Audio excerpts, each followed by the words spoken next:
Hello, everyone. I'm Tom Kaplan, chairman of 92Y Talks. I'd like to welcome all of you in the room and online for what is the first discussion on this stage, in fact, any stage at the Y, on the current situation in Israel. Tonight, sadly, what we planned as a routine analysis of Israel and its challenges domestically and internationally, it has become a much more urgent conversation. We are grateful that we have an expert panel to offer their analyses on the horrific attack yesterday by Hamas on Israel that has shaken the entire world and may arguably be the biggest act of terrorism that has ever been committed. As a Jewish organization committed to the state of Israel, we want to express our support for the people of Israel. We mourn the victims who have lost their lives, the many thousands of wounded, and we pray that those in captivity will be returned soon to their homes. We mourn with any of you here or online with any unfortunate aspects that may have taken place in your own families or amongst your friends. Many of us have families in Israel. We also give tribute to the Israel Defense Forces for not only the casualties that they have taken, but those that they will be taking, and for the civilians who yet remain to be casualties themselves, because this is not going to end soon. Now I am honored to introduce our panel. We are joined by an old friend, former Israeli ambassador to the US and president of the Dan David Foundation, Itamar Rabinovich. Also another friend, the past president of the Council on Foreign Relations, one of the greatest analysts of the American experience and of foreign policy, Richard Haass, and the director of NYU's Taub Center for Israel Studies, Lihi Ben Shitrit. Our moderator tonight, Jodi Rudoren, is the editor-in-chief of The Forward and a former Jerusalem bureau chief of the New York Times. Martin Indyk was previously scheduled, unfortunately, had a last-minute illness, and we wish him all a speedy recovery. We will have time for a few questions from the audience tonight. Please write on the cards if you're here with us in person, or write in the chat if you are tuning in on live stream. So now, without further ado, we extend a very appreciative welcome to our esteemed panel. Thank you.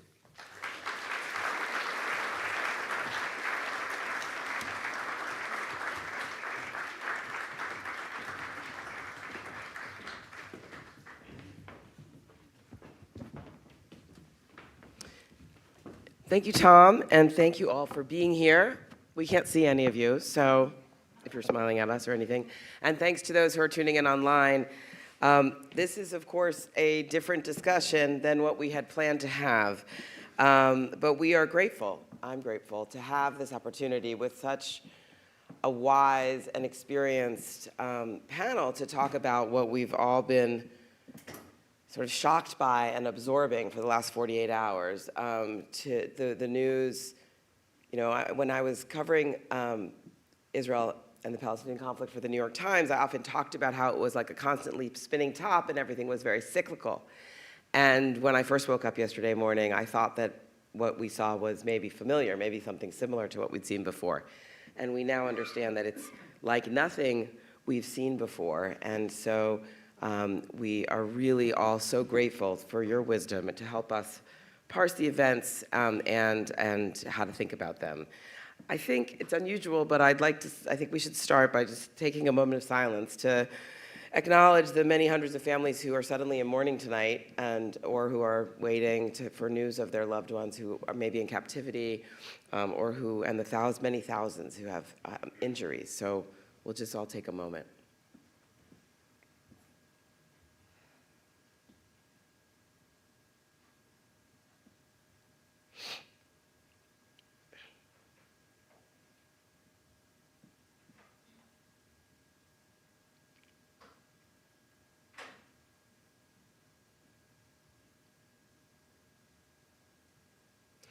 Thank you. Lihi and Itamar, of course, you are Israeli, and your families and your neighbors are there, and we are wishing them, the courage and strength to face what Prime Minister Netanyahu has promised this morning will be a long and difficult war.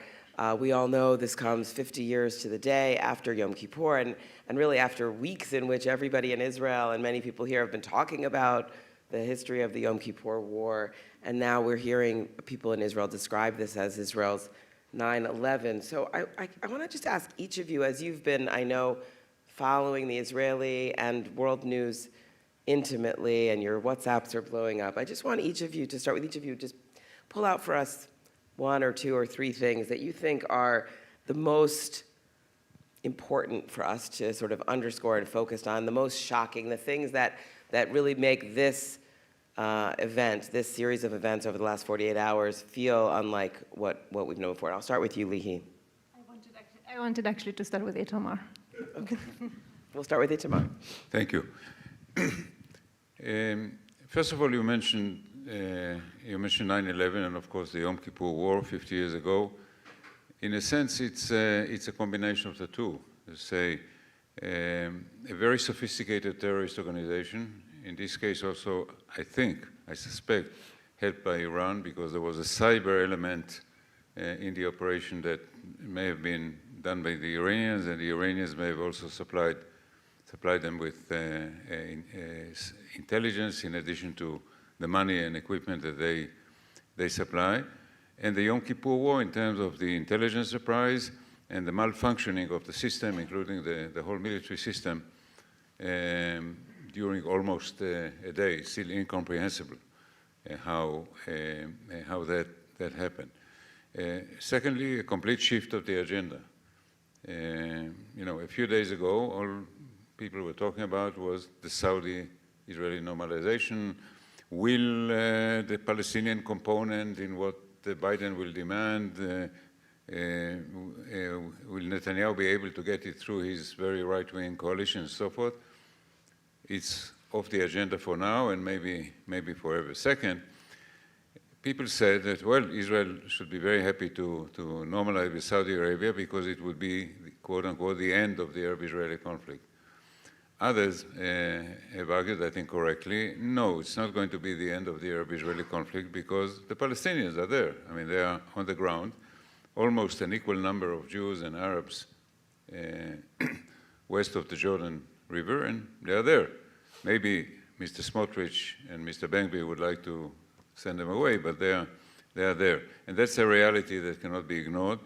And perhaps it also explains the timing, that I think Iran would not be happy to see the Saudi-Israeli normalization or the American-Saudi pact. Of course, Hamas would not. So perhaps the timing was set by that. So for the time being, it's off the agenda. And on the agenda, I think we now have, first of all, the fighting is not over. Secondly, we have to bring this to an end and work out an exchange deal in order to get the abducted back, probably at the cost of releasing a large number of Hamas and Islamic Jihad prisoners. Thirdly, there was the question of what do we do with regard to Iran and Hamas in a significant way. And fourth, there will be a reckoning in Israel. No question about it. So this is the agenda. We're going to get back into all those things in a minute, but Lihi, as you've been absorbing the news, I just wonder if you can pull out for us what you felt were a couple of things that were most shocking or most meaningful. Yeah, and that's why I wanted Itamar to give kind of the larger perspective, but for me, I'm still in shock, and I'm in shock by the number of civilian casualties. That is something that we've not experienced. I have not experienced that in my lifetime. The numbers are still coming in. The last number I heard was 700. There's still people who are critically wounded in hospitals. There's still people missing.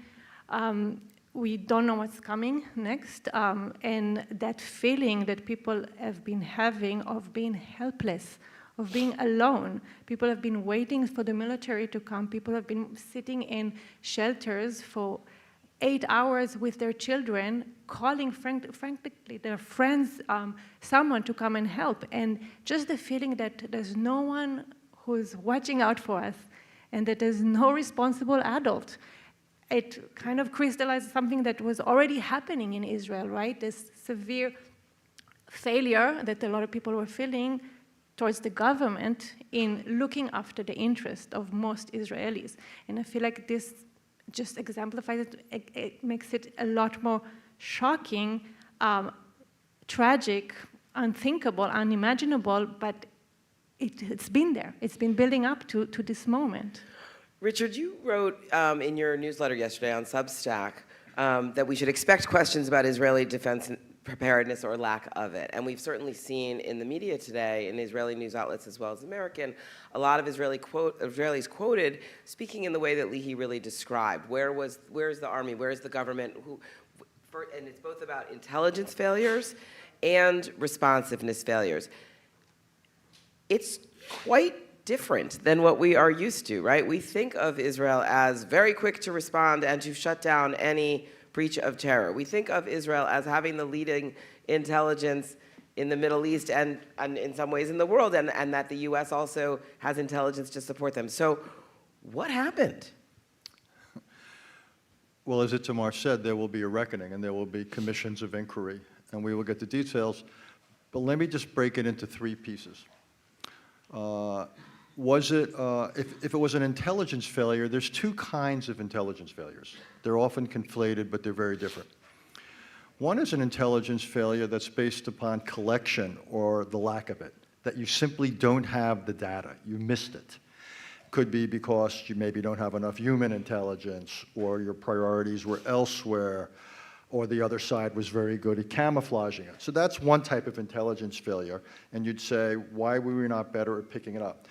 That might be part of it, but there's a second intelligence failure which is more serious, and it's really much closer to 1973, where you had the data, but you didn't connect the dots. And that's often because of mindset. It could be because of arrogance. You don't take the enemy seriously, or they would never do something, or they never would be capable of doing certain things, and so forth. It could also be for bureaucratic or organizational reasons, as we saw before 9/11. That the FBI wasn't talking to the CIA, wasn't. So I think it's important, though, to distinguish between collection failures and analytical failures. And then what you're getting at is also what will ultimately be, I think, the most politically explosive in Israel would be that it was also a defense failure. That Israel has more than enough forces to defend itself, to have prevented something like this, but it didn't. So the question is a few things. Why were there not more forces on alert in these areas?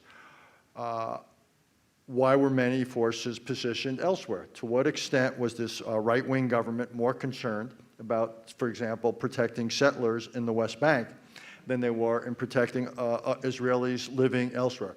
I would think that that could be the single most explosive aspect. And I think also for Israeli defense planners, Israel had invested enormous amounts of money in defensive barriers against Gaza. Needless to say, they were breached, almost an Maginot Line type thing, over, under, through, and so forth. Well, how come? How could that happen? How could this happen? I think we've all been at that border, and we've all, experienced situations where there are many, many army posts around southern Israel in front of all of those kibbutzim, and we have seen other instances where a lone terrorist would get gunned down. The idea that tractors could drive through areas is totally shocking. So I think you're asking all the right questions. Thank you for doing that. Yeah, Itamar. May I add something? The comparison to 1973, the intelligence failure then, it was not just intelligence, it was policy. And that Golda Meir was not interested in making a deal with Egypt. And she made it very clear, and her reputation, her historical record are all determined by this fact. She is maligned in Israel because of this. Now, there was a policy of the Netanyahu government to prefer Hamas over the Palestinian Authority. And the way to prevent, for the government, to prevent Palestinian statehood would be to foster the competition between Hamas and the Palestinian Authority. So the government will also, or Mr. Netanyahu will have to explain what were the consequences of a policy of, indirectly at least, aiding Hamas, getting Qatari money to Hamas, and so forth. Yeah, I thought you were going to say something else that is related to that, right? Which is Netanyahu has clearly had a policy to not end Hamas, to not rid Gaza of Hamas. He's had several chances, and he's had pressure from his right flank, first from Naftali Bennett, and then others over the years after the 2012 war, after the 2014 war. So I was reading this morning his statement, and he talks about the long and difficult war, and he also says, as he has said many times before, that he will not stop until the objectives are complete. But what do you think his objectives are in this campaign, and what does that mean? What will happen to, what will the policy be, do you think? Go ahead. Well, if the objective is to eliminate Hamas, it will fail. Hamas does not present a target set that is, if you will, easily destroyed. The population density of Gaza is such that if you had to introduce ground forces to accomplish military tasks, it will be extremely costly. Israel got out of Gaza in 2005. The idea that Israel would once again go in large numbers and stay there open-ended, I do not take as a serious possibility. And Hamas is not just a network or an organization, it's also a form of an idea.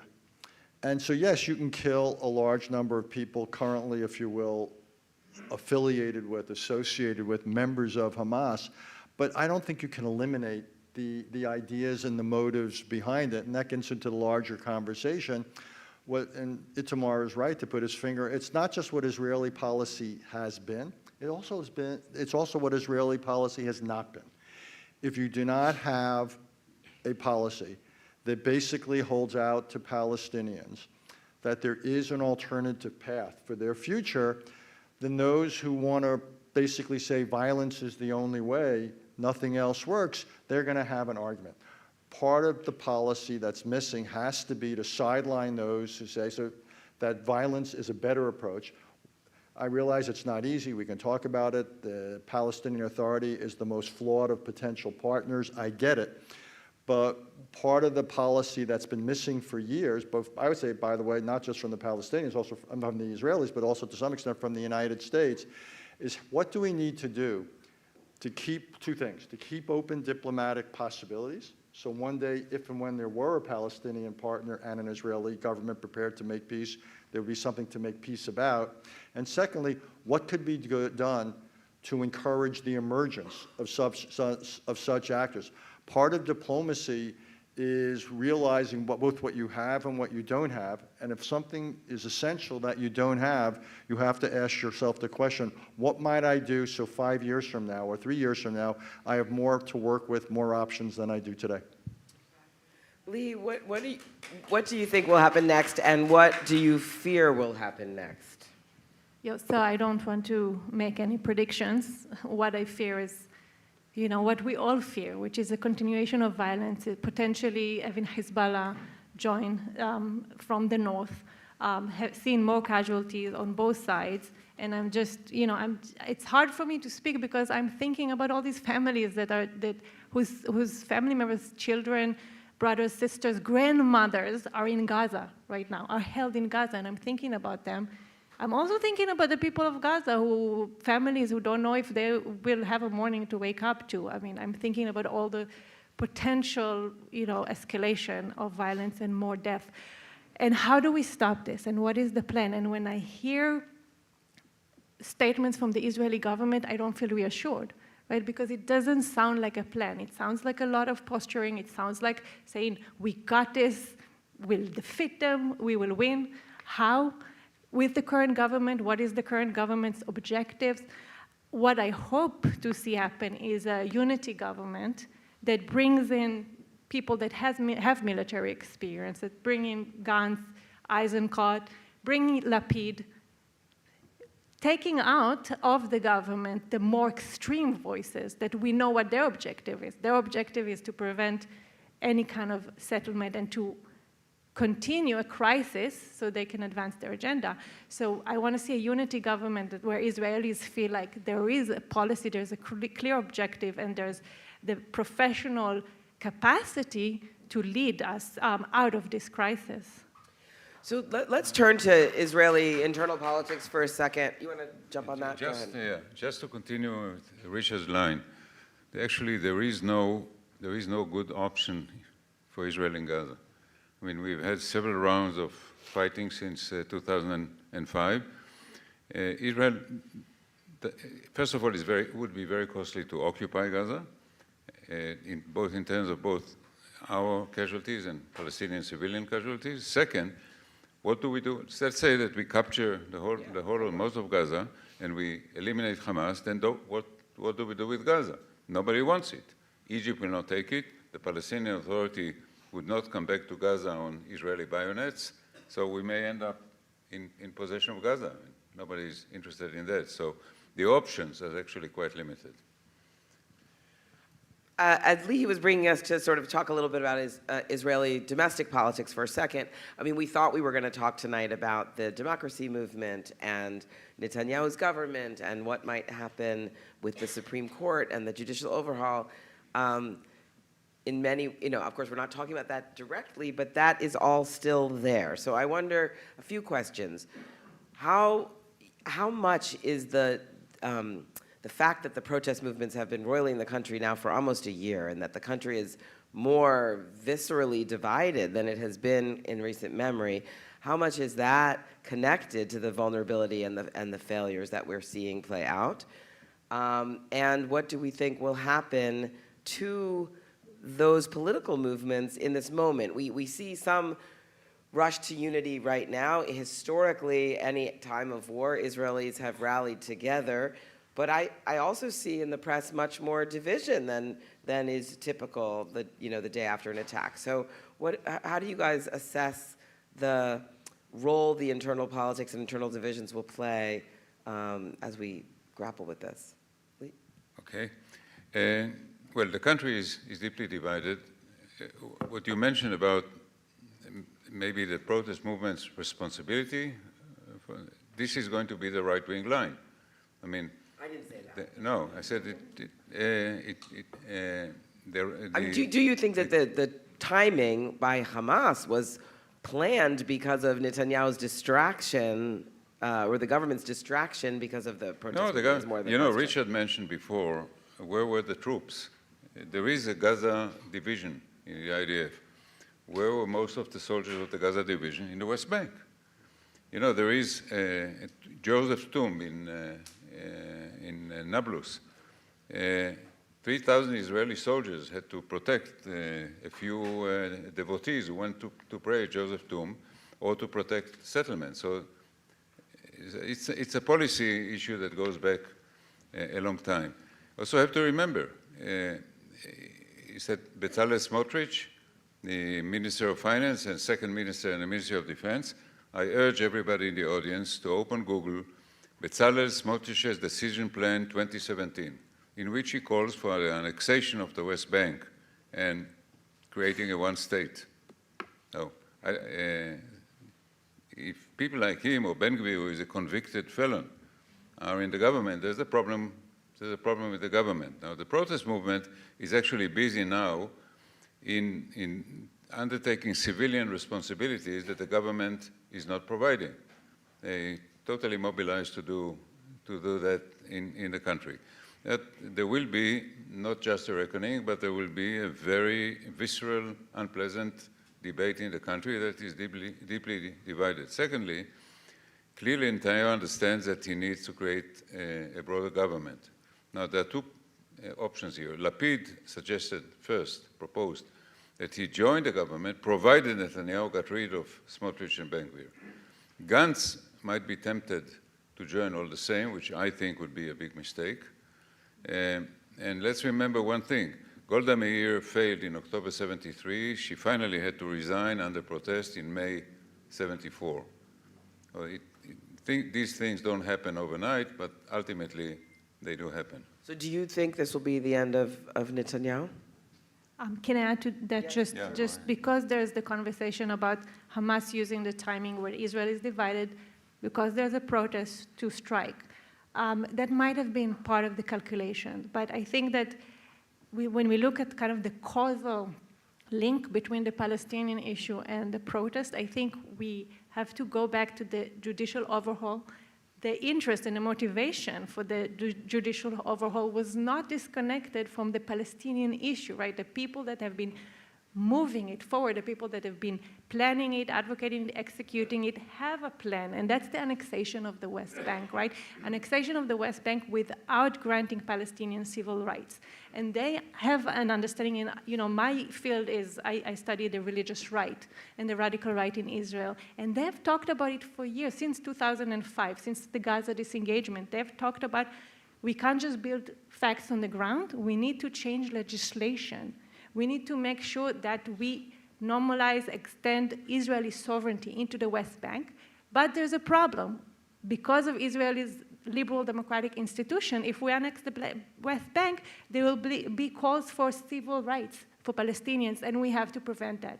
And one way of preventing that is dismantling liberal democratic institutions in Israel. So the protest against the judicial overhaul and the Palestinian question were not disconnected. And a lot of people in the protest didn't see that.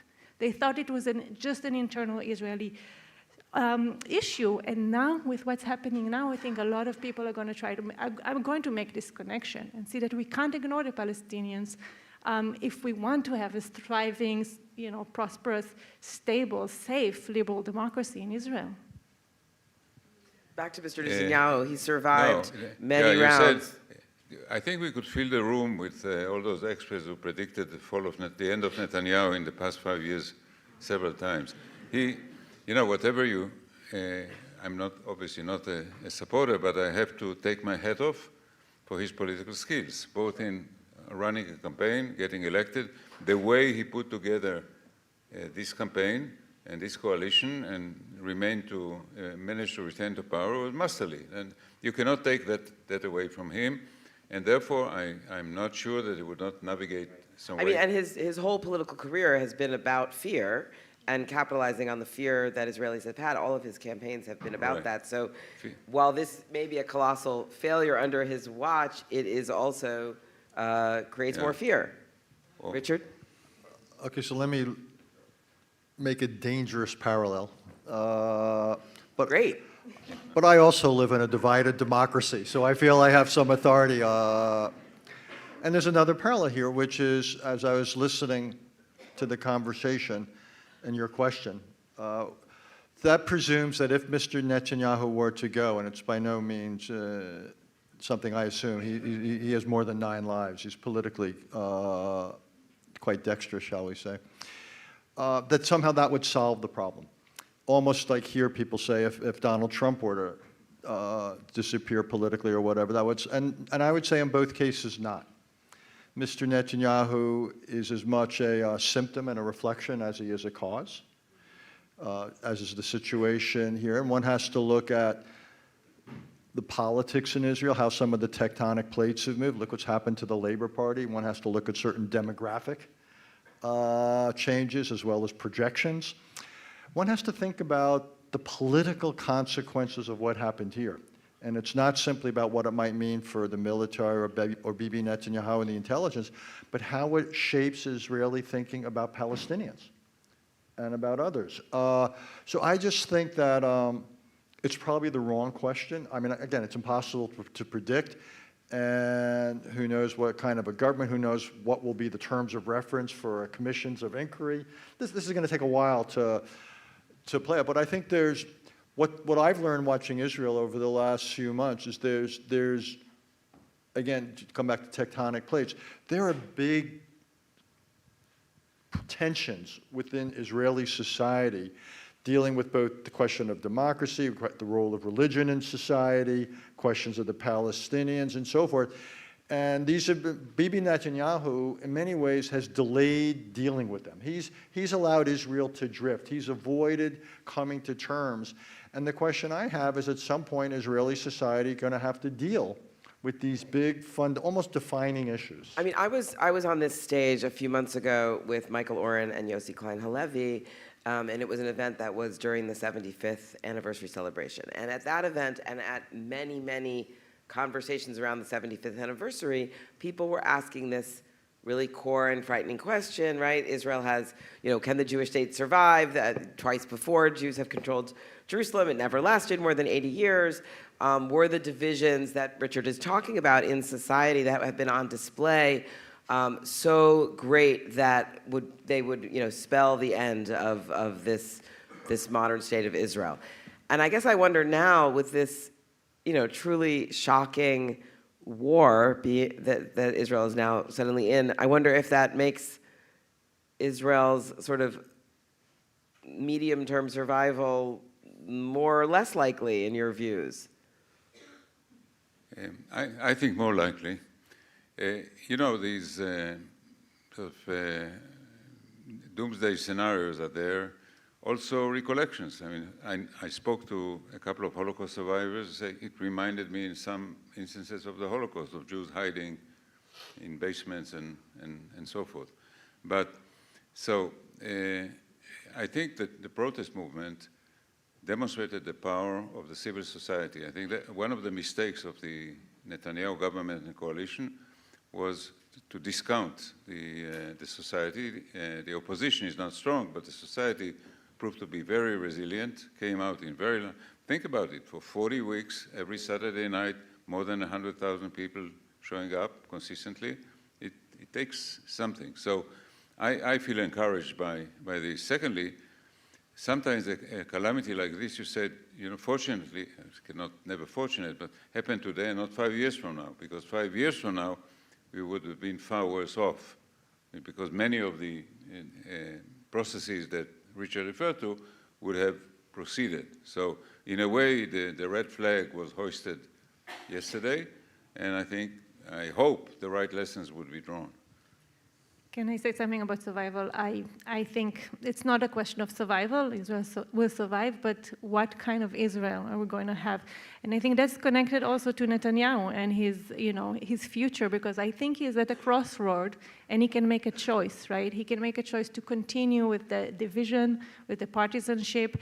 There's already, talk on right-wing social media about the deep state, conspiracies about an inside job, and things that are not being shut down by the government and should. So we can continue with the polarization, with the demonization of political opposition. He can continue to do that. Or he can, and I have hope. I mean, Netanyahu brought home Gilad Shalit, and it cost a lot. It cost over 1,000, Palestinian prisoners that he released, but he did that. So he can be a statement now, and he can be a leader. He can rise up to the moment. And I hope, and I don't want to discount him. I hope he has it in him. I really, really hope. I want to go back to where Itamar was bringing us in the beginning and look at some foreign policy questions. So Hamas official statement yesterday was that the precursor for this attack was all about Al-Aqsa and the security of prayer at Al-Aqsa and Jews praying there. Most people do not believe that is, in fact, the cause of this attack. We're seeing a lot of analysts talking about Iran and Iran's fear of the Saudi deal as the real precursor for this attack. We are also seeing a lot of chatter on the right. I think President Trump's statement put this out there, and it has been echoed a lot here, with the idea that somehow Joe Biden is responsible for this by unfreezing the $6 billion of Iranian assets. So let's talk about Iran and Saudi Arabia and what they have to do with this and how it's going to affect those players on the stage. You want to start, Richard? I can, happy to. Shockingly, you did not seem to appreciate the $6 billion Joe Biden's fault. No, because that money has not been released. So it did not pay for that. Did not pay for anything, and that money is going to be handled out in a way that it would be used for humanitarian purposes and so forth. So that's just not serious. This is a serious moment in the world, in Israel, in the Middle East, and that is a truly unserious set of charges that have been levied. So let's not spend a lot of time on that. I think there's some very interesting questions. I'm thinking it through about what triggered this, whether it was, I think the Al-Aqsa thing is silly. This was months in the planning. This was not a spontaneous thing. I could see why they would talk about Al-Aqsa, because that's a way of trying to broaden the appeal of what they've done to not just the Arab world, but the Islamic world. If it's just a Palestinian issue, Palestinians don't win a lot of popularity contests in the Middle East. A lot of Saudis, for example, remember when Palestinians were cheering for a guy named Saddam Hussein. So it's not that, but if you can make this more of an Islamic issue, that's a chance of building support and resonance for it. Obviously, though, Iran wanted this to derail normalization between Saudi Arabia and Israel, but also to derail a closer Saudi-American relationship. The two other pieces of what was being discussed was a Saudi nuclear program, and secondly, a security pact between the United States and Saudi Arabia. So one doesn't have to be Clausewitz or something to understand why the Iranians might have wanted to disrupt this from happening, and at a minimum, they've postponed it. And I would say that, and we'll see what happens, if you will, when this crisis is, I don't know if I want to use the word resolved, but things settle down, when the dust settles, we'll see then what pieces can be picked up. When you say for at least postponed it, I mean, obviously it postponed it for crises reasons, but do you think that it changes the Saudis' calculations about whether they want this deal because of the way that Hamas has managed to reintroduce the Palestinian issue to the Arab world? It's an interesting question. I can only speculate, but it's pretty clear from the reports that the Saudis were not the party that pressed to have a Palestinian dimension to the Israel-Saudi-American three-way pact. It was basically the Americans. Right. And then the reason was, if you want to, Saudis said we have to have a treaty.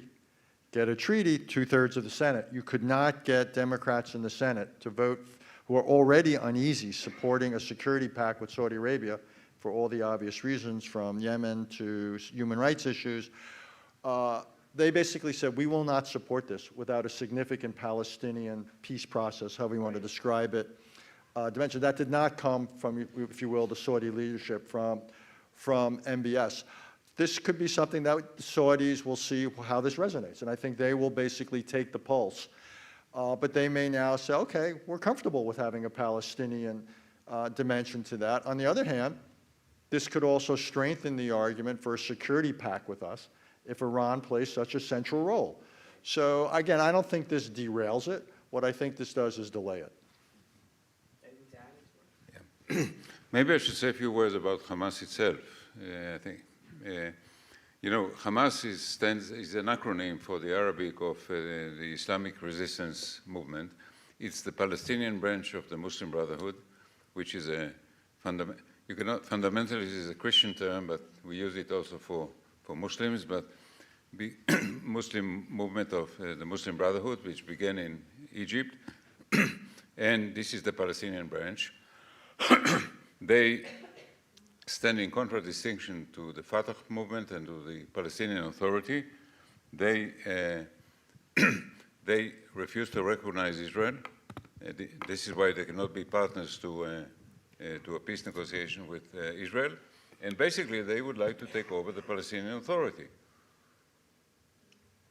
Now, the way of doing that in the past few years was to reduce tension along the Gaza Strip and to try to foment terrorist activities in the West Bank. And this seemed to be the game, but we now know that for several months at least they've been preparing this. This is not something that was done overnight. Their relationship with Iran is complex because they are a very Sunni Muslim movement, and Iran is a Shia country. Finally, in May 2021, which was the previous round of fighting with Hamas, there were problems, the fighting with Hamas, there were problems with Israeli Arabs and problems in Jerusalem and the West Bank. So it seemed to be that the strategy would try to bring into action 4 different fronts. Let's say Hamas in Gaza, Hezbollah in Lebanon, the West Bank, and Israeli Arab minority. So Israeli security planners were primarily concerned with this prospect of a 4-way confrontation. Fortunately, Hezbollah did not join the fray yesterday. I'm not sure that if things continue to unfold, they won't do that in the next days and weeks. We have to think about that as well. I know we have questions from the audience coming, so I want to get a couple more quick ones in. Richard, what should Washington do, and what will Washington do? I think you have to break it into phases. I think immediately they have to help Israel prosecute military efforts to essentially restore deterrence, both provide Israel with defensive systems to the extent they need them, but basically, look, we went to war after 9/11. It would be hypocritical in the extreme to say Israel didn't have the right. Indeed, we all have a stake that terrorists not get away with terrorism with impunity. So one thing is to help Israel deal with this, the military. I think secondly, we ought to look at our own intelligence, whether we missed certain things. Thirdly, in the UN, we obviously have to stand by Israel, and I think we've got to push back against this kind of even-handedness, all these people right now calling for calm and ceasefires and so forth. There's a time for that, and that will come. But we again, it's important to remember, Americans, we didn't stand back and call for ceasefires the day after 9/11. We gave the government, the then government and current government for that matter, the Taliban, an ultimatum. They didn't meet it, and we went to remove them. Now, it was a less difficult logistical challenge than the Israelis would face in Gaza. I'm not drawing that parallel, but the idea is we acted. So I think we need to push back against kind of immediate, unconditional ceasefires. But after that, our policies get very complicated. We also have, as you know, Americans being held hostage, how we deal with that. So I think there's a U.S.-Hamas dimension here. And as an open society, we've got to think about our vulnerabilities here and around the world.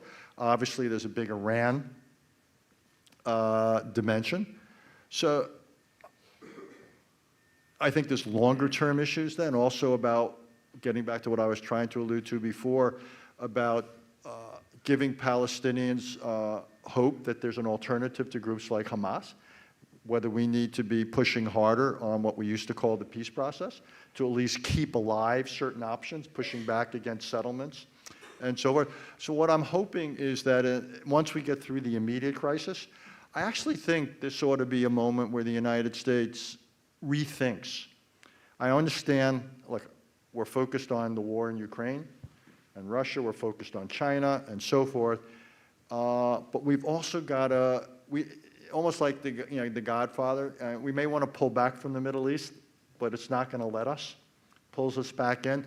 But before we just get back in, let's think about what makes sense strategically for the United States in the aftermath of what's happened. There's an Iran dimension, but there is a Palestinian dimension, and I think, I'll stop in 30 seconds.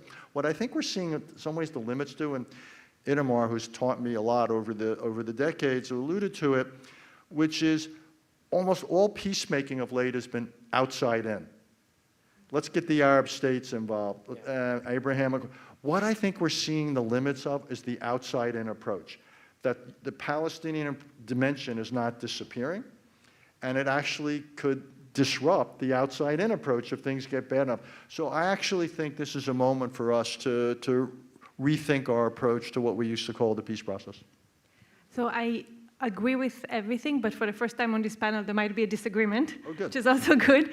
And I think the ceasefire part, we have so many Israelis. We don't know. Some people are now saying, some reports are saying 100, 130 was the last thing that you heard, that are held in Gaza. So carpet bombing, going there, destroying Gaza, not stopping it right now, risks are... Just to be clear, I was not calling for indiscriminate uses of force and so forth. It's got to be smart. Yeah, so even the usual, Israel usually responds in Gaza in a way that is devastating. We can't do it right now. We can't do it because of all of our citizens that are there, and what we need a ceasefire so that we can bring them back home. And also the circles of retaliation that is supposed to build deterrence clearly has not built deterrence, and that's where we had a misconception, right? We kept saying that Hamas is deterred, right? They fire rockets, we respond, and then they're deterred. They're not deterred, right? So we need to think about something else, and the first thing we need to do is a ceasefire so that we don't have more casualties. Also on the Israeli side, if we continue with this, if there's going to be a ground invasion, there are going to be many, many Israeli soldiers who are going to lose their lives. Hezbollah might join in, right? If things in Gaza look very bad and it's projected across the Arab world, the Muslim world, Hezbollah might join in, and that means more casualties. So for me, I just think that what the US could do is help us achieve a ceasefire as soon as we can. Can I ask you a question? You're making some really good points there. What conditions, though, would you then place on the ceasefire? If you're going to basically say Israel should support a ceasefire and ask for Americans to support that, what would be the principal stipulations? One would obviously be return of hostages, but it would also probably require letting prisoners go. But then beyond that, would there be any other conditions? Essentially, do you simply wipe the slate clean as if the last few days didn't happen? I'm just curious. I'm thinking out loud.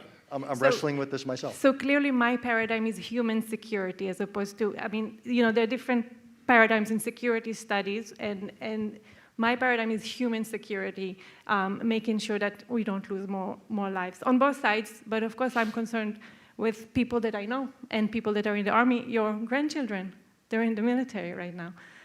So I think the prisoners, yes, I think Israel has over 4,000 Palestinian security prisoners in Israeli prisons. We have that hand that we can play, bringing them back. That's my top priority. And the strategic game, it's what you talked about. It's what is the goal? What is Israel's goal? What is Hamas's goal? What's the US goal? We have to have those conversations. We have to have this conversation in Israel. What's the end game in Israel? Yeah, I'd say there is obviously pressure on and temptation for the government to respond forcefully now, but it would be a mistake. First of all, you need to get the hostages back. Ceasefire can be limited in terms. There will be an exchange. And remember the old Italian saying, I mean, revenge should be eaten as dessert. At the end of the meal, it's cold, but it's sweet. A lot of the audience's questions are great. They are a lot of the same things we've been talking about, so we'll just run through them kind of quickly. There's a question for Itamar noting that the Wall Street Journal has just reported the IRCG's direct role in the success of this war. So the questioner, we talked a little bit about Iran, but the questioner is asking what comes next with the regime in Tehran, which I think the best way to think about that question is whether the U.S. maybe should change our positioning towards Iran based on this.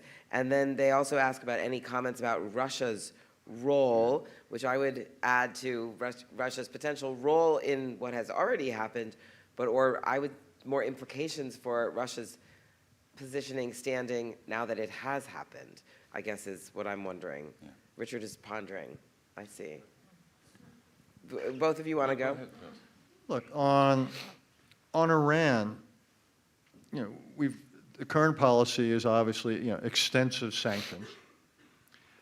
There's been some talk of perhaps modest sanctions relaxation in exchange for informal or implicit ceilings on the Iranian nuclear program, either the quantity or the level of enriched material or the level of enrichment. I think this makes it much harder to do something like that. There'll be, I think, very little, to say the least, appetite for any sanctions relaxation.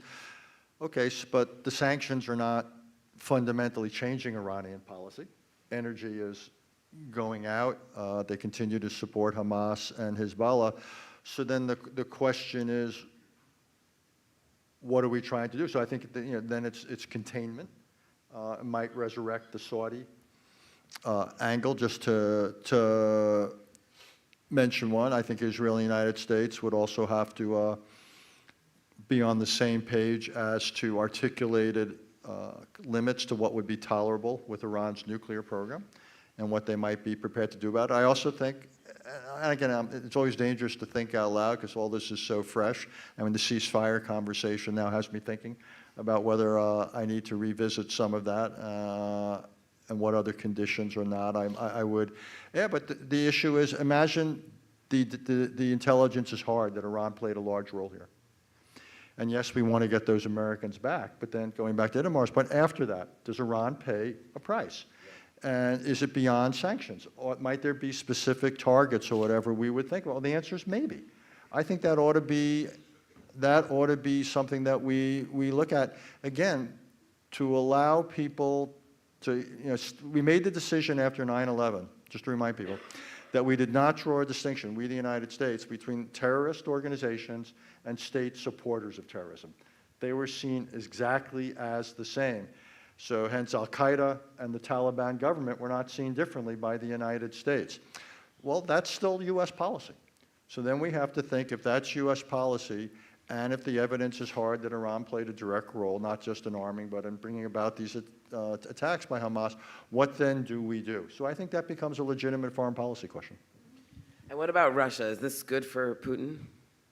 Well, I think that's good for, Russia on this is it pushes Ukraine a little bit off page one.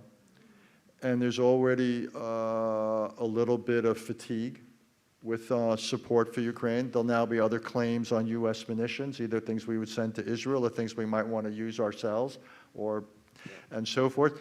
So for, 20 months, give or take now, Ukraine has occupied or absorbed a lot of the oxygen of foreign policy and international relations for really good reasons.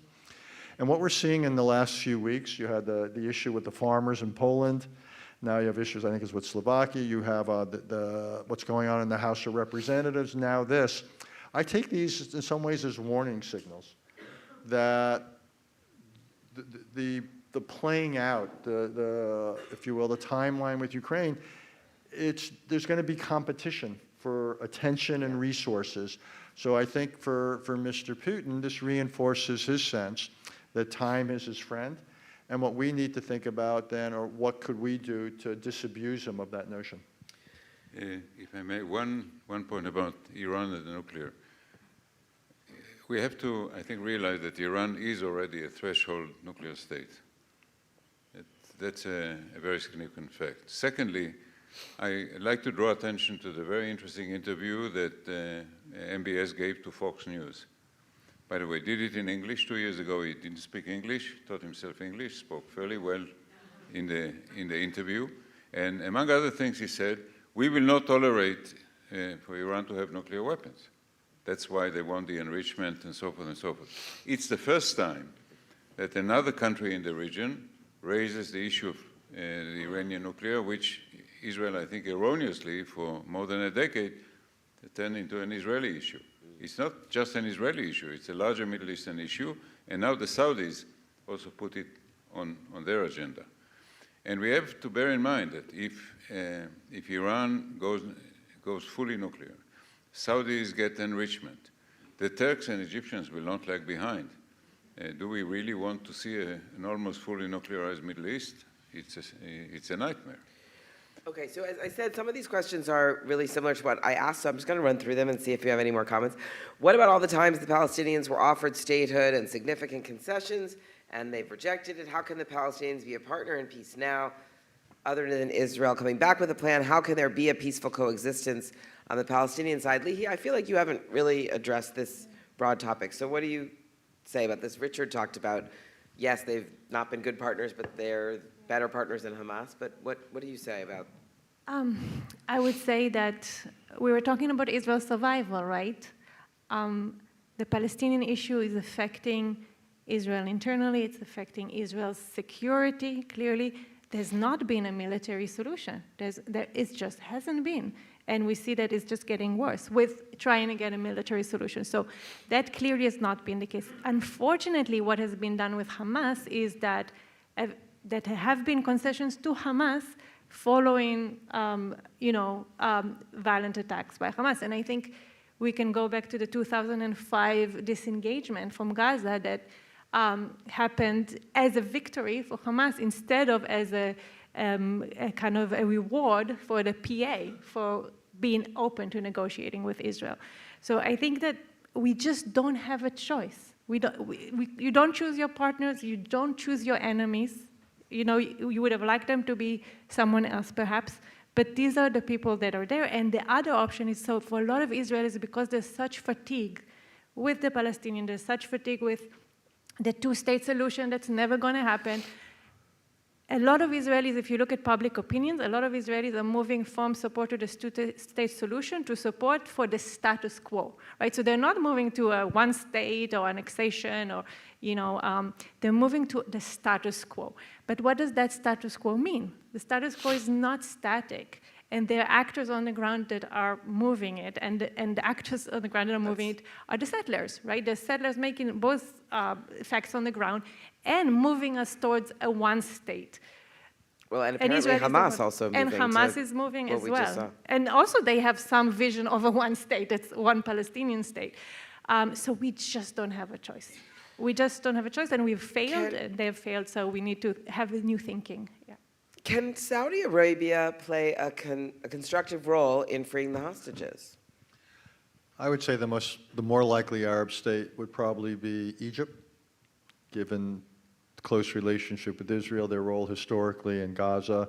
Saudi Arabia is a complicated party here because it might have been one of the motives for Iran. So I would think the more natural, And we've seen Egypt and Jordan be involved, Egypt particularly be involved in brokering ceasefires before, and that does seem like the natural. And Qatar. Qatar is very influential in Gaza because it basically foots the bill. I think we got this one, but we'll just run it by you. Do you see Israelis as rallying around Netanyahu, or will his government fall apart because of the intelligence failure? I think your answer is neither of those things, right? They are not going to rally around him. It will not immediately fall apart. That's our consensus. Okay. But I think this is the end of the so-called judicial reform. I think so too. Yeah, I don't think there's going to be a Supreme Court ruling on October 12th, on Thursday. That does not that seems to be off the table. You think they'll drop the judicial reform? If they have any brain, they will. Right. Yeah. What will happen to the reasonableness of the clause that got passed already? Well, it's still not. It's not. They'll come back. There are two cases before the Supreme Court. One is an injunction to force the Minister of Justice to convene the committee to elect judges, which he refuses to do. And the second is the reasonableness issue. Yeah. So the court will deal with them. Okay. Again, last question from the audience, I think. In 1967 and 1973, the American Jewish community showed up for Israel. Even in 2002, I'm not sure what they're referring to, maybe in the Intifada, there was a massive rally for Israel in Washington, D.C. So then this question is, will American Jews be there for Israel this time? Ask the audience. I mean, there was a number of events today. There were two rallies today, one Palestinian rally and one Stand Up for Israel rally, and there was a counter Israel rally at the Palestinian one, and there are a number, I got many emails. I mean, the fact that this happened over Chag made it more complicated, but there were many emails about, events and discussions to stand up for Israel. But I think it's a good question. I mean, Richard, you may be better poised than Itamar or Lihi, but American Jews have been pretty silent around the democracy movement. Where do you think American Jews are on Israel right now, and how this will change it? Well, there'll be a rally around Israel because the images are horrific. And what happened was horrific. So this is stark, and there's echoes of the Holocaust, and this is terrorism. Terrorism is the use of force for political purposes by non-state actors, and that's what this is. This is a textbook case. So yes, not just. I guess the question is, will the world treat Israel in that way? Will the world treat Israel like Ukraine, having been attacked? No, the answer is only that will fade very quickly. Will be heavy pushes for ceasefires, and the issue will be that Israel needs to be restrained from doing more, that too many Palestinians who are not part of the military activities in Gaza are being hurt. And then in some ways, there'll be, again, I think there'll be a prisoner for hostage exchange. But I think this will fade, and then we'll be back to the divisions, by the way, within Israel and here, about what's the way forward. We know what we're against. We're against the kind of horrific atrocities that we've seen in the last 48, 72 hours. That's not the issue. The issue is, what is the right way forward? How does Israel deal with the tension of being a Jewish democratic state? That is the real question. And that issue will once again come back to the fore, and that is divisive for Israelis, and it's divisive for American Jews and Americans across the board. But that's where we're going to end up. I want to give each of you a last word. You want to go now? And then Itamar will have the last word. And then Rabbi David Ingber is going to come up for a few minutes at the end. Just on a question of how to support Israel and the American Jewish community, I think we need to think about, of course, there will be support for Israel, but what does it look like, right? Israel is divided. Are we going to pick a side? Are we going to try to bring Israelis together? What support looks like? I don't think it's a no-brainer. I don't think it's something that doesn't need reflection. It needs to be reflection because there's so much desire to support Israel, but what is the right way to support Israel? I think we have to have that conversation. I think one of the elements of the soul-searching that this government will have to do, I'm not sure it's capable of doing it, is to rethink its policy or attitude towards the American Jewish community. The distancing happened. Rethink from dismissing. Yeah, okay. So, first of all, preference for the Orthodox at the expense of the Reform and Conservative. Second, viewing the evangelics as maybe more important supporters for Israel than the American Jewish community.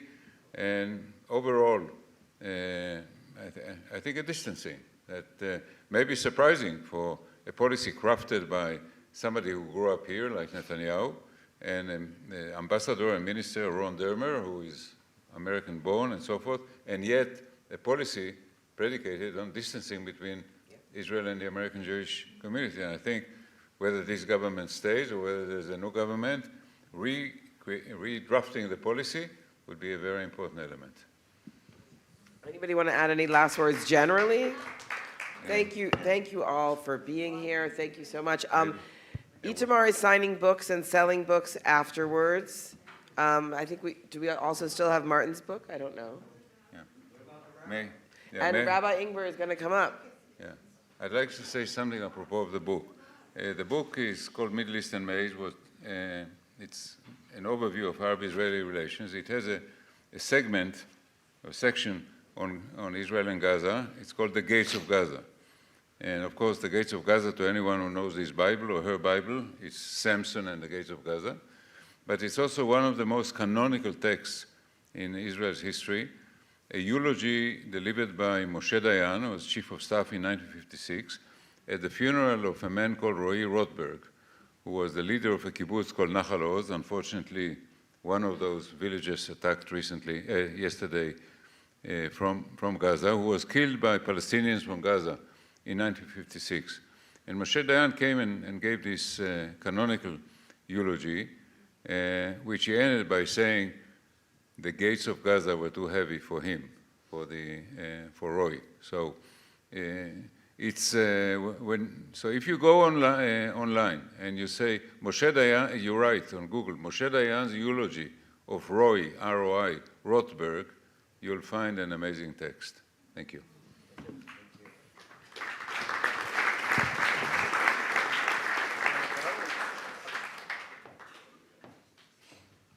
Good evening, everyone. Hi, good evening. So, in Jewish law, in halakha, in Jewish law, the time between the moment when a person passes away until the moment of the funeral is called aninut. To be an onen means that you're patur min mitzvot, you are exempt from all of the obligations of Jewish law, almost every obligation, including saying Kriyat Shema, saying the recitation of the Shema. There's an understanding in Jewish law that when Misha Metom Utal Lefanav, when you have those who are dead, those who are being mourned for, are standing or in front of you, that's halakha, that our minds, it's very difficult to make sense of things. And halakha is compassionate in that way, Jewish law is compassionate in that way, in understanding that a mourner's mind and heart are broken shattered into pieces. I think tonight, to some degree, we were able to make a little bit of sense, but I think all of us are groping, of course, to find an answer, to understand things, and that, of course, is natural. But as President Herzog said today, and I was so inspired by his message when I heard it in the original, he said, our greatest weapon at this moment is unity. Our greatest weapon in this moment is to come together across each and every division, justified and understandable as they are, to hold one another. And I was so inspired by Lihi, by what you said, and thinking about those families and about those circumstances. And all of us are heartbroken, and it's so fresh. And so here at the 92nd Street Y at 92NY, we'll be having a visual tomorrow at 3 o'clock here for all of our community. And we're not alone. I think each and every community at this moment is reaching out in order to embrace and to hold one another at this moment, to hold those shattered pieces, that shock and that radical disbelief at what has taken place. I know that for myself personally, as a rabbi of a synagogue on the Upper West Side and other rabbis around New York and around the world, it was impossible for us to dance with Torah on the final day of the Yamim Norim, of the high holidays.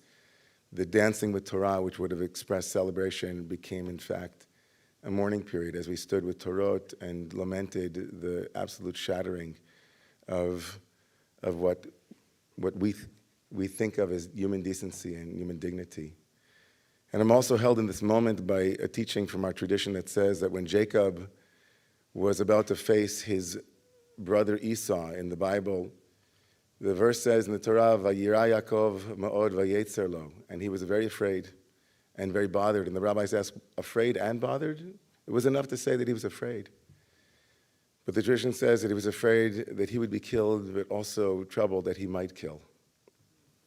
And our hearts are holding now the reality of both what we have to do and the intensity of that and the consequences of what we have to do to defend ourselves legitimately and to hold all of those pieces together with all of those families and all of our brothers and sisters who are holding that in its urgency and immediacy at this moment today.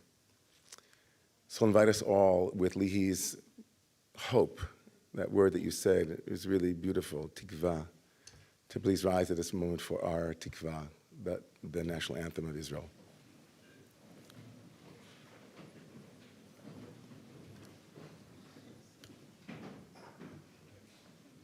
Kol hod balevav v'nihima nefesh Yehudi homiya ulefate mizrach kadima ayin Tzion tzofia od lo avda תקוותנו העתיק בשנות 2000 להיות עם חופשי בארצנו